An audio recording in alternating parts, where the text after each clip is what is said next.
In this video, I'll show you how to use Turnitin to check for plagiarism.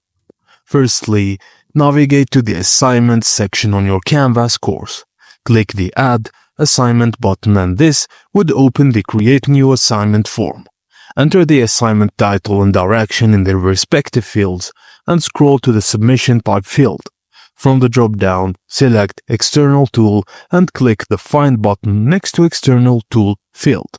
A list of external tools will appear. Select Turnitin, then click on Select to confirm. Specify the due date available form and until the dates.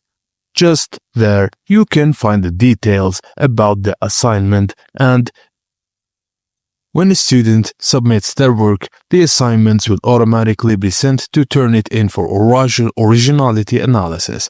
The results, including the originality report, will be available in Canvas assignment for review.